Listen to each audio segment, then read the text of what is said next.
Okay, welcome to Thrilling Action Suspense Riffs, where we look through public domain comics with me, OMGbunnies, and today we're going to be taking a look at the first appearance of Miss America. Now, Miss America is kind of a complicated character when it comes to copyright because her Golden Age version is public domain, but she was later adopted as a DC Comics character, and they do own her later incarnations. But as far as the Golden Age, this first appearance in Quality Comics, Military Comics #1. This is a public domain comic strip, and we're just going to jump right into it with Joan Dale, ace reporter. Out of the very heart of the spirit that is America comes a new champion of democracy, young Joan Dale, reporter. You know, if you're a reporter and you have that blue highlighted black hair, like you're probably super in some way, right? Just already. Having an hour's time before she meets her boss, Joan takes the ferry to Bedloe's Island. Gosh, just think of all the good a person could do if they had the powers that the Statue of Liberty must possess. I wish I had them, but oh well. Gee, I'm sleepy. Oh, wait. Jumped ahead on you guys. Slowly, Joan's eyes close, and she falls asleep. Suddenly, the statue steps down and calls her, Joan! Joan! I actually really like the trippy composition of this frame. Like, I can't tell what angle I'm looking at this from or what's going on, but it's like... it's modern art right here in this one frame. I heard what you said, and I'm going to give you my magic powers so that you may give your country the help it needs. Promise you will do your best. I promise. I will never let you down. Never. Yeah, whatever. I'm just going to go jump back on the slab there. Suddenly, Joan awakens and sits up with a start. Gosh, I must have fallen asleep. What a strange dream. If only it were true. Why, I could point to that tree and say, disappear, and... oh, what? Why, it did. The tree did disappear. Oh my gosh, I don't know if a single human being should be trusted with the defoliant properties of the entire Statue of Liberty. It's too much for one person. It is true. She has given me her powers of magic. I won't fail you. I promise I won't. Up here on the slab, can't hear you. Late for an appointment with employer, Joan hurries to the ferry. Halfway to the mainland, an old man starts to make a speech. Shouting the virtues of democracy and deploring the methods of the dictators, he is suddenly set upon by a gang of ruffians. Oh, we like the methods of the dictators just fine, you! Rushing to his aid, Joan gestures and turns the hoodlums into doves. Cowards! Thanks for chasing those thugs away. Girls like you are the real spirit of America. You're the real Miss America. Miss America. That's what I'll call myself. Also, I'm terrified of you because you just turned people into doves. A few minutes later, the boat docks, and Joan is met by her boss.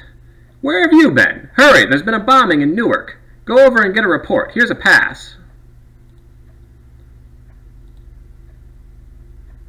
An hour later, Miss America flashes her pass and gets inside the gates of the bombed factory.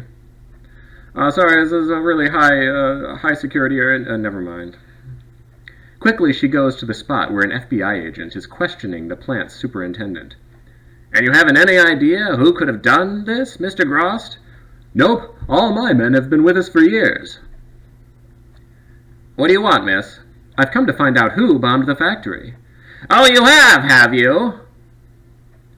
For 6 months, the FBI have been trying to catch these culprits without success, and now you're going to solve the case just like that? On your way, girl, before I lose my temper. She must think she's a magician. Disconsolate, Miss America wanders through the wrecked building. Disconsolate, that's a good one for your ACTs. Look that one up. This looks like a fragment of the bomb. This will show me where the saboteurs are.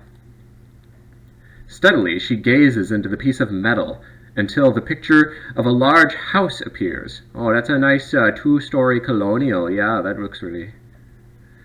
I know where that is. I'll go there right away. If the authorities won't help me, I'll capture them myself. An hour later, a puff of smoke appears outside of a lonely mansion in Jersey, and suddenly there stands Miss America, who has the power to teleport, but it takes her an hour. Why, it's Mr. Grost, the boss of the bombed factory. They never caught wise. Now listen, here's what we'll do next. I've paid the watchman at the Burtis Airplane Company to let us in tonight, so here's what you do. They're going to wreck the Burtis Company's plant tonight. I have to warn the FBI. They've got to believe me this time. Rushing to the federal building, Miss America is finally admitted into the chief inspector's office. Oh, so it's you again! Please, you've got to listen to me. I found out who the leader of this sabotage ring is. Hello, Inspector. Busy?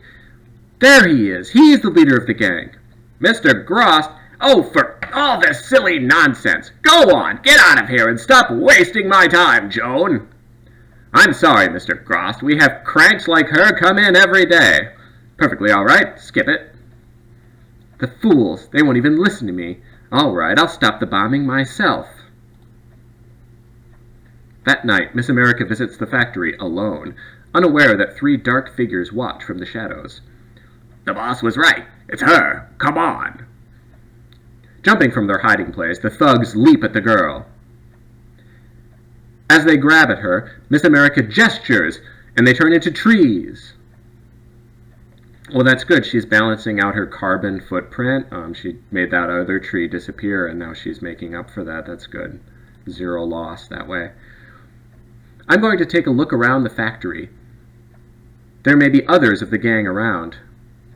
As she turns a corner, she sees a figure lighting the fuse of a powerful bomb. Does it look like a powerful bomb? Quickly, Miss America gestures. A bomb's going to be a tree. Ah, you know it. You know that bomb's going to be a tree next. Oh, maybe not. In a flash, the bomb flies out of the thug's hand. Whirling about, it hurls itself straight at the men, who flee in terror. Lazily, the bomb floats after the men as they pile into a car. Jamming the car into gear, the saboteurs speed ahead, but the faster they go, the faster the bomb sails behind. Slowly, it gains on them, until... boom! Oh yeah, we always wonder whether Batman should kill, but here we see in her first appearance, Miss America is just callously blowing away criminals. That's that! Now to get to the head of this outfit. A few minutes later, Miss America runs up the walk of the boss's home. What? Oh, it's you again. You've meddled just once too often. I'm going to finish you once and for all. Before Grost can pull the trigger, Miss America gestures, and the gun flies out of his hand into hers. Now to give you your just reward. Don't shoot, please, I'll do anything. All right, sign a complete confession and I won't harm you. Go on. She has the superpower of pointing a gun at somebody. An hour later, a loud knock sounds on the door of FBI headquarters. Okay, I'm coming. What the? Grost? You? Yes, me. For heaven's sake, put me in jail before that wildcat gets at me again. Duh?